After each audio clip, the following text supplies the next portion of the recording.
तो चलिए दोस्तों, अगले लेक्चर की तरफ आगे बढ़ते हैं। तो ये है लेक्चर नंबर 2। इसमें हम देखेंगे salient features of Indian constitution.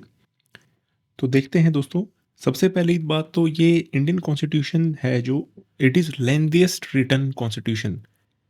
Lengthiest written कैसे? एक तो volume wise it is very lengthy, साथ में जितने लॉयर्स ने इस पर काम किया है इतना कोई और कॉन्स्टिट्यूशन नहीं है जितना इस पर काम किया गया है। इवन जितना इस पर टाइम भी लगाया गया, अगर आप देखें 2 साल 11 महीने 8 दिन इस कॉन्स्टिट्यूशन को बनाने में लगा है।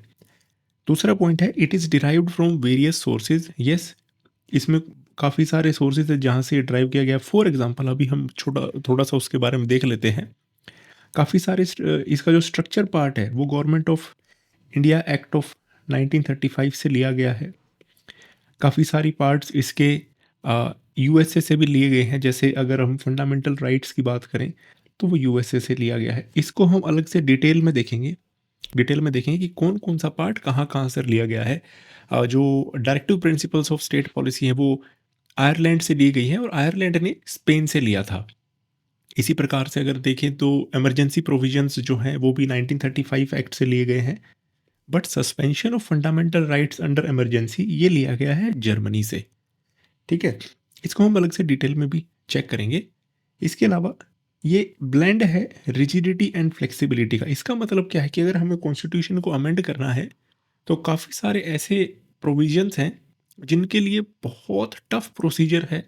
Special majority with ratification of states चाहिए उनको अमेंड करने के लिए, और काफ़ी सारे ऐसे प्रोविजंस हैं जो बिल्कुल सिंपल मेजोरिटी से भी अमेंड हो जाते हैं। तो it is blend of rigidity and flexibility.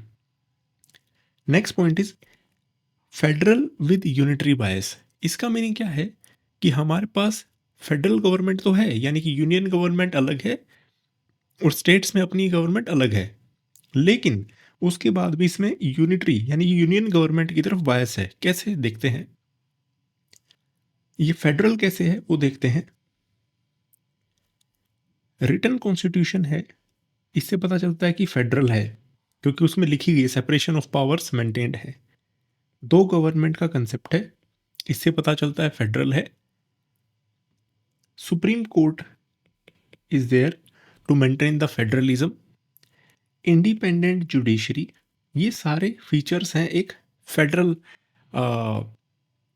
Federalism की तरफ। लेकिन यूनिटरी बाय से कैसे पता चलता है?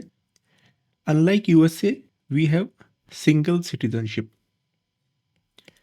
सिंगल सिटीजनशिप है जिससे पता चलता है कि यूनिटरी बायसनेस है। इवन इमरजेंसी के टाइम पर, इमरजेंसी के कई सारे ऐसे प्रोविजंस हैं जहाँ पर जो स्टेट्स हैं उनको सबस्यूम कर लिया जाता है यूनियन गवर्नमेंट के द्वारा। इसके अलावा प्रेजेंस ऑफ गवर्नर ये दिखाता है कि भाई यूनिटरी बायस होना। ऑल इंडिया सर्विसेज, देखिए जो ऑल इंडिया सर्विसेज से जो ऑफिसर्स हैं, B it IAS officer, IPS, IES officers, recruit तो यूनियन के द्वारा करे जाते हैं लेकिन प्लेसमेंट उनको स्टेट्स में दी जाती है। तो इस प्रकार से ऑल इंडिया सर्विसेज का प्रेजेंस भी होना ये दिखाता है कि यूनिटरी बायस्ड है।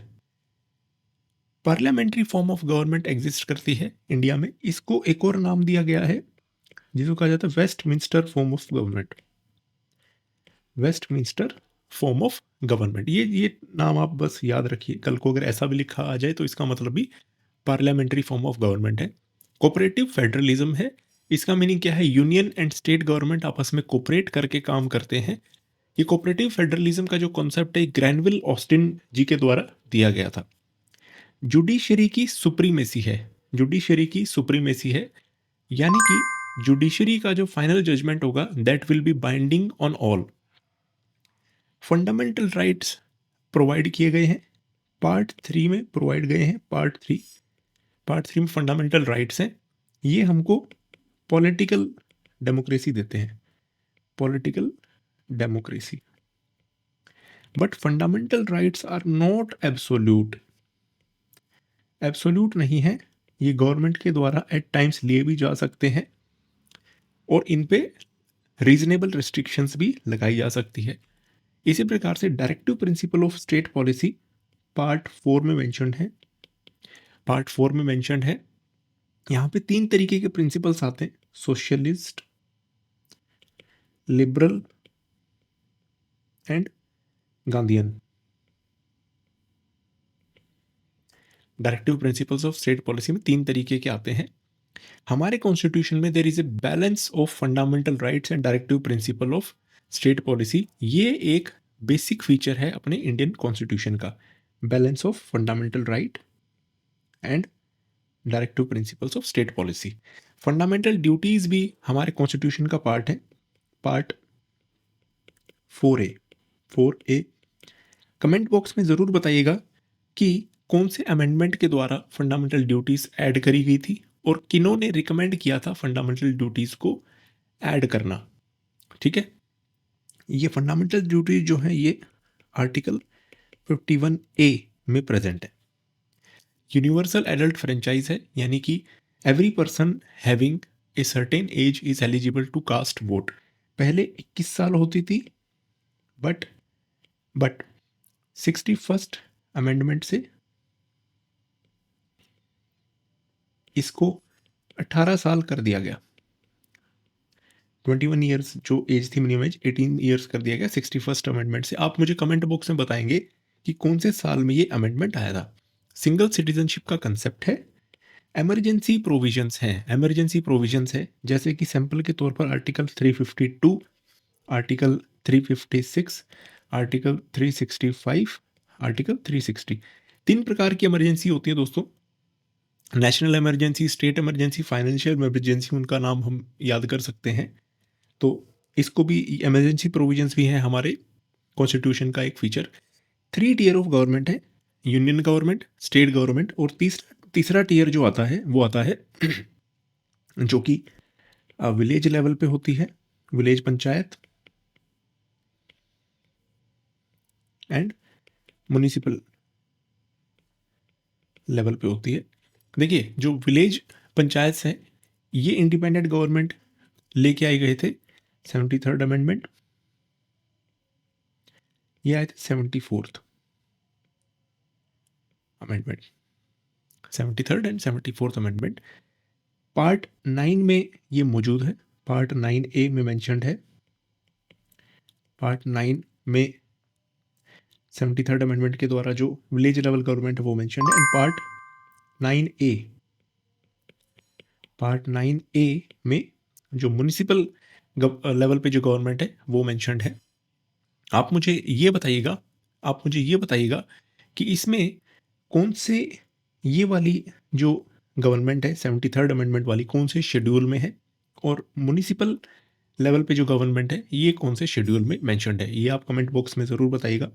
इसके अलावा हमारे कॉन्स्टिट्यूशन में सेपरेशन ऑफ पावर्स है। सेपरेशन पावर्स है किसका? आर्टिकल 50 जो है एक्सप्लिसिटली बताता है जुडिशियरी एंड एग्जीक्यूटिव। देखिए, जुडिशरी एंड लेजिस्लेचर का मेंशन नहीं है आर्टिकल 50 में। आर्टिकल 50 में जुडिशरी एंड एग्जीक्यूटिव का मेंशन है, कंफ्यूज नहीं होना है। कुछ एक आदि और इम्पोर्टेंट चीज़ें हैं। आर्टिकल 112 है एनुअल फाइनेंशियल स्टेटमेंट। देखिए, बजट नाम मेंशन नहीं है कॉन्स्टिट्यूशन में, उसको एनुअल फाइनेंशियल स्टेटमेंट कहा जाता है। आर्टिकल 1112 के अकॉर्डिंग उसको प्रेजेंट करना होता है। इसके अलावा जो शेड्यूल 8 है इसमें सारी लैंग्वेजेस है, शेड्यूल्ड लैंग्वेजेस इंग्लिश नहीं है, इंग्लिश नहीं है, याद रखिएगा प्लीज़ कि शेड्यूल्ड लैंग्वेजेस जो 18 लैंग्वेजेस हैं उसमें इंग्लिश नहीं है, उसमें इंग्लिश नहीं है।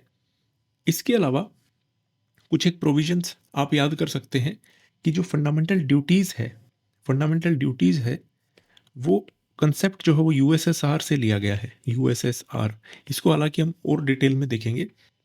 तो ये सारे पॉइंट्स हैं दोस्तों एक सेलिएंट फीचर्स ऑफ कॉन्स्टिट्यूशन के। मिलते हैं दोस्तों नेक्स्ट वीडियो में। अगर आपको पसंद आया तो ज़रूर